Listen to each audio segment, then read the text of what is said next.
Hello everyone, welcome back. In the previous video, we were discussing with Dr. Sharma his experience after joining Cleveland Clinic Foundation and being denied his promises and bad experience which he had. Right now, I will ask Dr. Sharma to continue on this story and elaborate more what happens afterwards. Dr. Sharma, could you please tell us what happens after you were terminated from employment in Cleveland Clinic Foundation? This is the beginning of the second part, in which Congressman John Dingell is the pivotal player. On October 31, 1990, the Cleveland Clinic sent their commission report to the NIH Office of Scientific Integrity.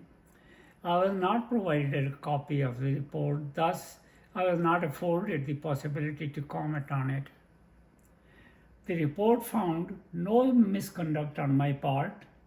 The Cleveland Clinic Commission erased the tape recording of the minutes, supposedly that we so want to do everything possible to help you, Dr. Sharma, recover the interruption of this investigation.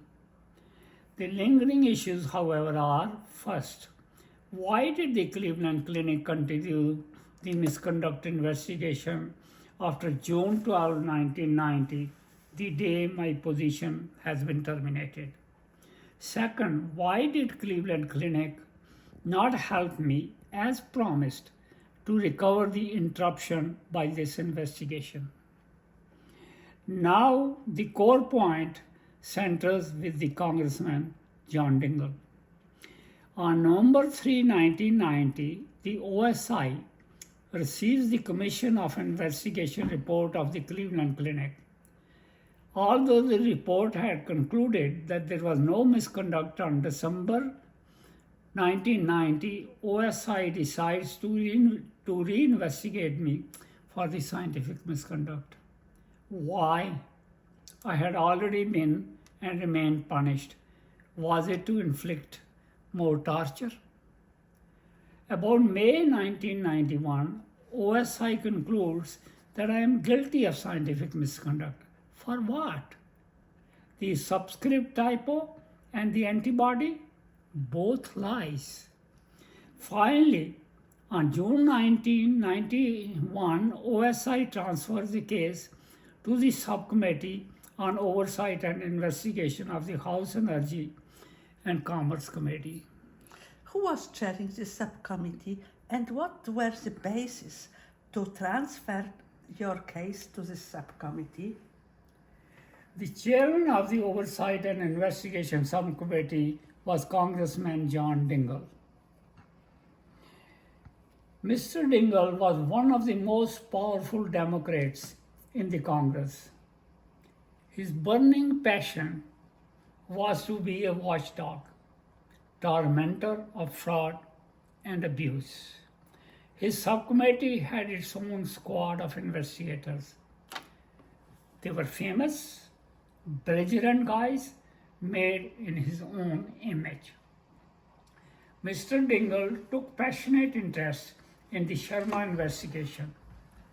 One of his solo objectives was to ruin me professionally and financially. It was supposed to set an example for other scientists that they are being watched for their mistakes. For this, he made many traps, and he was successful in that. What does it mean that he made many traps to set you up? One occurring on August 1, 1991 is illustrative. Mr. Dingell, with his two squad people from the Oversight and Investigation Subcommittee, confronted NIH Director Dr. Healy, her boss, her deputy, and her legal counsel. Under oath, he asked her to respond about Rameshwar typo at the Cleveland Clinic. To punish me, Mr. Dingell schemes through NIH committees OSI, OSIR, and ORI. For this, he selectively chooses his resemblance. Miss Susan Hadley, an administrator in OSI. Miss Hadley pursues Mr. Dingle's passion. She informed me about Mr. Dingle's decision. On October 31, 1990, Miss Haley inquired the Cleveland Clinic's Commission of Investigation about the details of the Sharma investigation. She was told that it is the unanimous decision of the Commission of Investigation that Dr. R. Sharma be exonerated from the allegation of scientific misconduct. Despite this clear-cut exoneration, on November 21, 1990, ignoring the Commission's decision, Ms. Haley wrote me a letter on behalf of OSI, reference 9034, stating that your name has been entered in the PHS alert system because you are the subject of an investigation of possible scientific misconduct conducted by the Cleveland Clinic Foundation. Your name will remain in the alert system until a determination is made by the Public Health Service about possible scientific misconduct on your part. This statement was a misrepresentation of the facts. As I mentioned earlier, on October 31, 1990, the Cleveland Clinic's Commission of Investigation unambiguously informed Ms. Haley that Dr. Sharma be exonerated from the allegation of scientific misconduct. Following Ms. Hadley's footsteps, on May 21, 1991, Dr. Clyde Watkins, acting Deputy Director of OSI, sent me a letter and the draft report according to which I was found guilty of scientific misconduct. I responded to Dr. Watkins' letter and the draft report on June 18, 1991, providing him with 5 attachments. Significantly, I pointed out the possible conspiracy between OSI and Cleveland Clinic aimed at hurting me. Specifically, in my response to OSI, I pointed out that my office computer has been made compromised and that Dr. Chalberg confessed entering my office and copying my grant application on his desk. On July 31, 1991, Dr. Kamal K. Mittal, senior scientist at OSI, sent me a letter acknowledging the receipt of my June 18, 1991 response to the letter and draft of Dr. Watkins. Additionally, he informed me that I would be interviewed at the office of OSI on Thursday, September 5, 1991.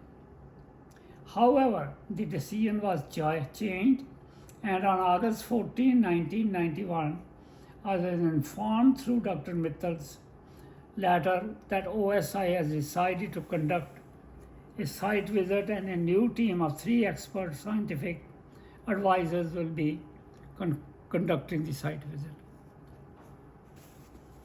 For the OSI site visit in Cleveland Clinic, I requested Mr. Ron Tony Dendel, Esquire, to be present and represent me as my attorney. Notably, in April 1991, Dr. Haley had assumed directorship of NIH. One extraordinary act to her legacy is that she was instrumental in enacting the judicial due appeal process in Congress for the scientists charged with scientific misconduct. 3. What was the outcome of the OSI investigators' visit in Cleveland Clinic and interviewing you?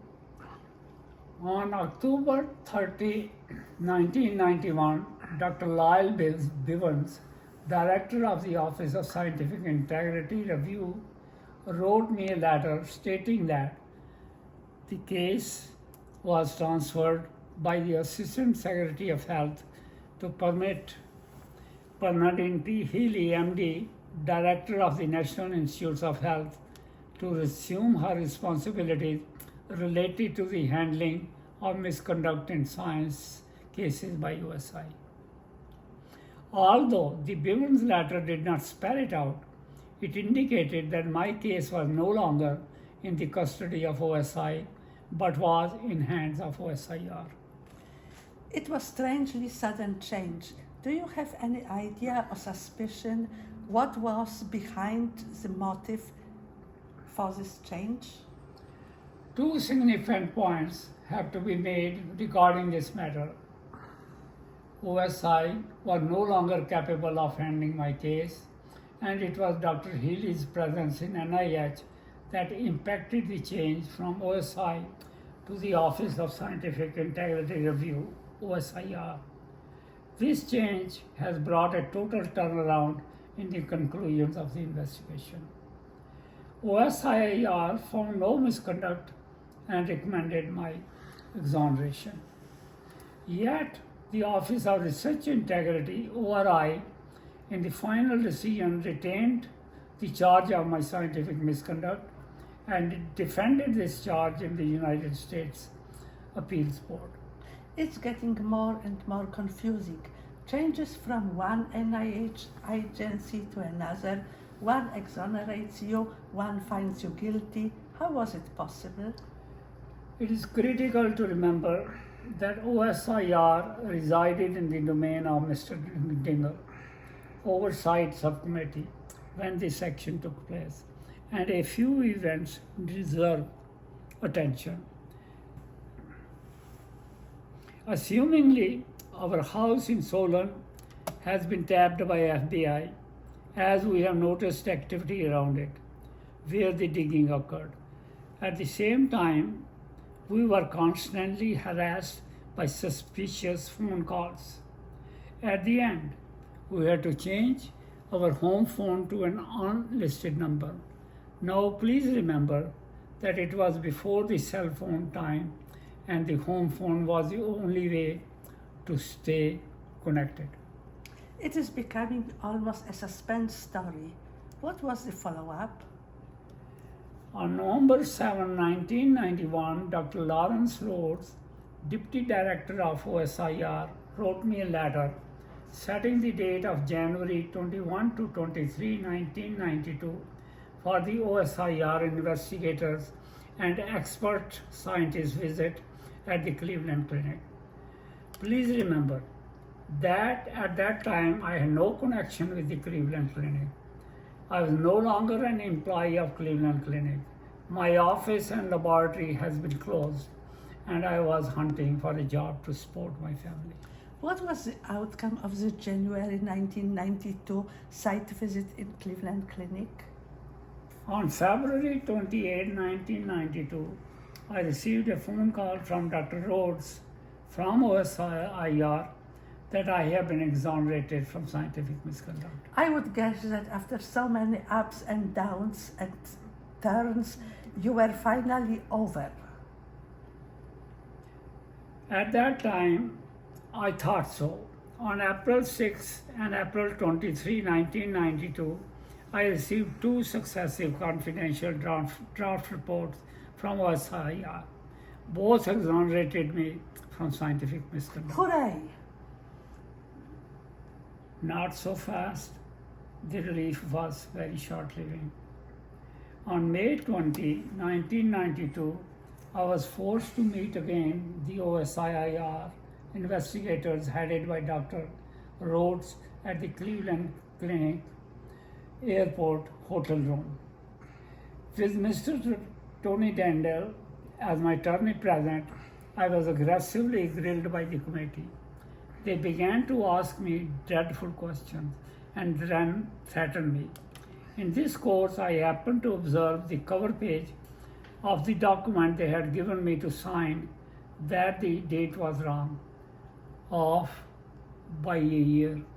In the summary of charges against me over a typo, they had made a typo. The absurdity of it all made me jab the table in anger. The drinking water in the glass tumbled and scattered all over the table. I said, you yourself have done a mistake. My attorney even did not notice it, but I did. So I said, now you yourself have done a mistake here. You have put a wrong here, 1 year wrong. You can do a mistake and you are trying to rake me over the coals with one typographical subscript error. They did not answer me and then they left. On July 28, 1992, I received a FedEx letter from Dr. Rhodes stating that ORI final report concludes that I am guilty of scientific misconduct. In the context of the final report conclusion, particularly informative is the fact that Mr. John Dingle wrote a letter to Dr. Michael McGuinness, acting director of ORI, stating, "Thank you for your prompt response to the recent request of the Subcommittee on Oversight and Investigations of the Committee on Energy and Commerce for a copy of the report of the Office of Research Integrity of Misconduct in Science. Allegations at the Cleveland Clinic Foundation. As you know, the subcommittee held a hearing on the Cleveland Clinic Foundation case in August of 1991 and has maintained an active interest in the matter. Thus, we read the ORI report with great interest, particularly as it bears on matters on which sworn testimony was taken at the hearing. It is incredible that the US congressman who was supposed to enforce the law acted against you. How it was possible? What did you do next? On August 1, 1992, I contacted Mr. Jonek, the attorney in Crowell and Mooring firm, for representation in connection with the ORI investigation. On August 12, 1992, Crowell and Mooring and I agreed and signed the items of representation. Mr. Onek and Charo would represent me pro bono. I would be responsible for the administrative costs. At the end, the costs amounted to about $96,000. On October 8, 1992, Mr. Onek and Mr. Charo sent a letter on my behalf to Mr. Rhodes from ORI responding to the July 28, 1992 final report. On November 24, 1992, Dr. Michael McGuinness, acting director of ORI, sent me a letter and copy of the Cleveland Clinic Foundation case final report with exhibits stating that this is to notify you that United States Department of Health and Human Services Office of Research Integrity has made findings of scientific misconduct against you. If you wish to repeal the findings and propose administrative actions, you may request a hearing before a research adjudications panel operated by the Departmental Appeals Board.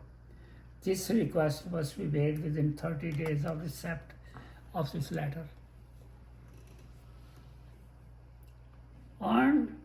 Notably, one of the exhibits of Dr. McGuinness' letter was an admission of Dr. Chalver to ORI that he had a copy of my NIH application saved on his disk. It was the application I was charged for subscript typo error misconduct. I was shocked by this information, as it was the first time I was aware of this fact. I also learned from the McGuinness letter that OSIR checked with Dr. Mujumdar, former member of my research team in Memphis, Tennessee, and that she confirmed that Dr. Jaiswal had made the protein kinase C antibody under her supervision. On December 26, 1992, Mr. Onek, on my behalf, appealed to the Appeals Board the findings of the number 11th and 24, 1992 final report. So now hopefully the time came that you would be able to defend yourself in front of unbiased panel. The appeal hearing before the Research Integrity Education Panel operated by the Departmental Appeals Board took place in Washington, D.C. on May 13, 14, 17, 18, and 19, 1993. Mr. Onik and Mr. Charo represented me during the hearing. What was the decision of the appeals board? On August 6, 1993, I received the appeals board decision which exonerated me of any wrongdoing. Does it mean that finally you got the justice? After the verdict, Mr. Onik made a remarkable statement. How did the OSI investigators have the freedom to run amok, to spend years investigating typos? Curiously, before the appeals board decision, almost 7 months before, December 29, 1992, Washington Post and the Cleveland Plain Dealer newspapers published the same article by Robin Herman, probe of NIH Cleveland Clinic affair ending. In its final report of the affair, the Public Health Service Office of Research Integrity has found the Healy's previous employer, the Cleveland Clinic Foundation, mishandled its investigation of allegation that a researcher had falsified statements on a 1982 grant application to the NIH.